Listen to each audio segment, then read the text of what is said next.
नमामीश्वरं सच्चिदानन्दरूपं लसत्कुण्डलं गोकुले व्रजमानं कुबेरात् मज्जो बद्धे मूर्तवे यद्वता तव्यमोचितो भगति भाजो क्रतो चे तथा प्रेम भक्ति सबका में प्रेचे न मोक्षे ग्रहो में स्थिदा मोद्रे नमस्ते तु दमने सफुर्दधिपति दामने तव दियो यदारात विश्वसे धामने नमो राधिकाय तव प्रियाय नमो अनंत लीलाय देवाय तुभ्यं नमामीश्वरं सच्चिदानन्दरूपं लसत्कुण्डलं गोकुले विराजमानम्। श्री कृष्ण चरित अमृतम भाग 63। आज हम श्रवण करेंगे यमला अर्जुन उद्धार। जब वृक्ष गिरे। अर्जुन नामक वृक्ष जो कि कुबेर के पुत्र थे, श्राप के वृक्ष बने हुए थे, तो वो कहते हैं हम हैं शापित वृक्ष यमला अर्जुन। शापित नहीं, शापित कैसे कहें? ऐसा अहोभाग्य तो सिद्धों को भी प्राप्त नहीं हुआ। देव ऋषि ने हमें शाप दे दिया, पर हम उसे वरदान से भी ज्यादा मानते हैं। शाप मिलते ही हम पृथ्वी में आ गिरे और बीज के रूप में गोकुल में पड़े रहे। अंकुर फूटा तो अर्जुन नामक के 2 वृक्ष बनकर हम खड़े। कृपा थी हमारे ऊपर देव ऋषि की, तभी तो ब्रजमंडल में, और वो भी गोकुल में, और गोकुल में भी उसी आंगन में जिस आंगन में पर ब्रह्म प्रकट होने वाले थे। बहुत पूजा की हमारी ब्रजरानी ने। तुलसी में जल देने के साथ साथ हमको भी जल देती थी। ब्रजराज हमारी प्रदक्षिणा करते, ग्वाल गोपी कलावा बांधकर हमसे मनौती मांगते थे। मनौती अजी ग्वालों की यही मनौती होती थी कि ब्रजराज के पुत्र हो। हमको हंसी आती। हम इनकी कामना कैसे पूरी करते? क्या हम में इतना सामर्थ्य था? हम तो स्वयं शापित होकर पड़े थे। पर इन गोकुल वासियों का प्रेम भाव अद्भुत था। हुआ ब्रजराज के पुत्र, हम बहुत प्रसन्न थे। हमें याद है ढोलक मंजीरा लेकर नारायण नारायण का मंगलमय कीर्तन करते हुए 108 परिक्रमा लगाई थी हमारी ब्रजराज ने। समय बीतते भला देर लगती है। घुटवन चलते हुए आए कन्हैया हमारे पास पहली बार। हमारी शाखाओं को छुआ। उस समय जो आनंद की अनुभूति हुई वो अवर्णनीय है। उद्धव विदुर जी को प्रसंग सुना रहे हैं। कहते हैं उस दिन की बात कुबेर के पुत्र कहते हैं, बहुत उपद्रव मचाया था कन्हैया ने। हम तो बड़े प्रसन्न थे। ऐसी अद्भुत लीला दर्शन भाग्यों से नहीं, कृपा से प्राप्त होती है, और हमारे ऊपर कृपा कर दी देव ऋषि ने। हम बार बार वृक्ष बनने के बाद भी देव ऋषि नारद जी का धन्यवाद करना ना भूलते थे। अब बांध दिया था उस पर ब्रह्म को आज ब्रजरानी ने। कितना वो रोया। अंजन उसकी आंखों से बहकर कपोलों में फैल गया। वो लीलाधारी सिसक रहा था। हम ये सब लीला देखकर आनंदित थे।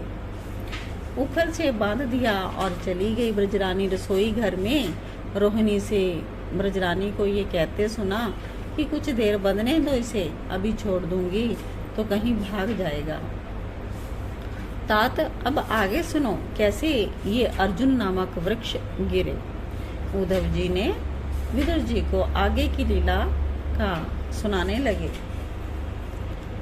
अब आगे की लीला, आगे का सीन है।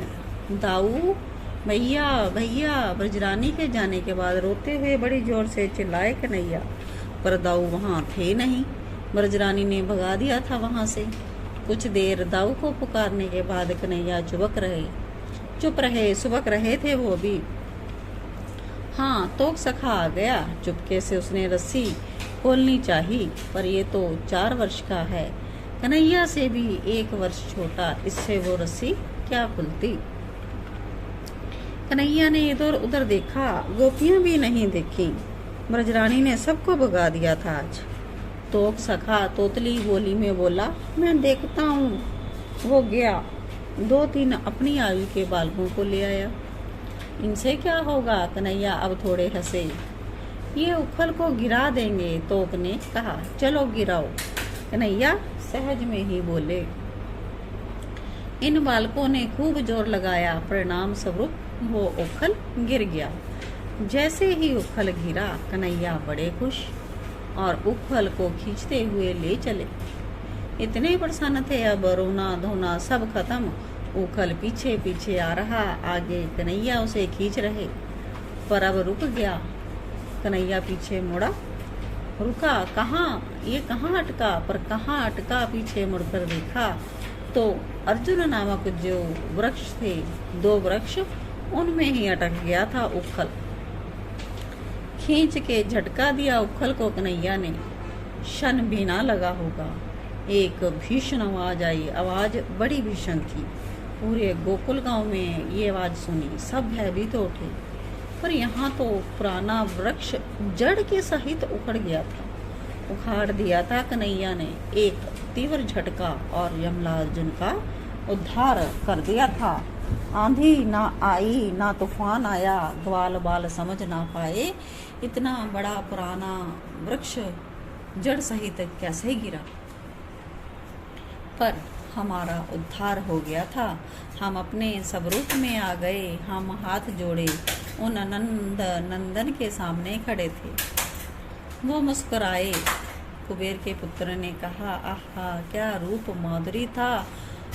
मुस्कुराता मुखमंडल, घुंघराली अलकें, श्याम वर्ण पीतांबरी, कटी में कांचनी। हमें देखकर वो मंद मंद मुस्कुरा रहे थे। जाओ अब अपने यक्ष लोक। कमल नयन कन्हाई के मधुर बोल गूंजे हमारे कानों में। हमारा ब्रजवास छुड़ा रहे हो, हमने हाथ जोड़कर कहा। हाँ तो जाओ फिर विलासता में जियो, फिर किसी साधु संत का अपराध करो। व्यंग में भी कितना सुंदर बोल रहे थे। पर हम विलासता को त्याग रहे हैं, भोगों के प्रति हमारी अब कोई रुचि नहीं। फिर मुक्त हो जाओ। बोलो मुक्ति दूं?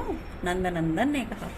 नहीं नाथ, मुक्ति नहीं, हमें तो प्रेम दीजिए, हमें भक्ति दीजिए। नाथ दीजिए हमें कि हमारी वाणी मात्र आपके ही गुणों का गान करती रहे, हमारे कान आपकी लीलाओं को सुनते रहें, हाथ आपकी सेवा में लगे रहें, और ये सिर अब अहंकार में ना उठे। ये अब झुके नाथ, आपके चरणों में झुके निरंतर सदा सर्वदा। ये कहते हुए कुबेर के पुत्रों ने नंदनंदन के चरणों में अपना मस्तक रख दिया। तात भक्ति का वरदान प्राप्त करके ये कुबेर पुत्र अपने लोक में चले गए। उद्धव ने विदुर जी को ये कथा सुनाई थी। आज के एपिसोड में इतना ही। जय श्री कृष्णा, जय श्री राधे। जय श्री कृष्णा, जय श्री राधे। आज थोड़ा सा मैं इस जो कुबेर के पुत्रों का भगवान ने उद्धार किया है उसके बारे में कहना चाहूँगी कि जिस प्रकार कृष्ण अपने घुटनों के बल चलते हुए इन दोनों कुबेर के पुत्र का उद्धार कर दिया था, नल कुबेर और मणिग्रोव का उद्धार किया था, इसी प्रकार जो भक्त श्री कृष्ण के पीछे चलते हैं, मतलब ओखल कृष्ण के पीछे पीछे चल रही थी, तो कृष्ण ने उस उखल के द्वारा इन दोनों का उद्धार कर दिया था।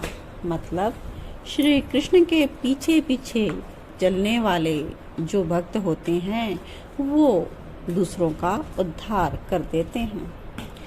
अपना तो करते हैं, जैसे भक्त नारद मुनि हैं, अपना तो वो संसार से विरक्त हैं और दूसरों का उद्धार कर देते हैं। कृष्ण उपदेश देके, भगवान उपदेश देकर इसी प्रकार कान्हा के पीछे चलने वालों का उद्धार वो कान्हा अपने ऊपर नहीं लेते।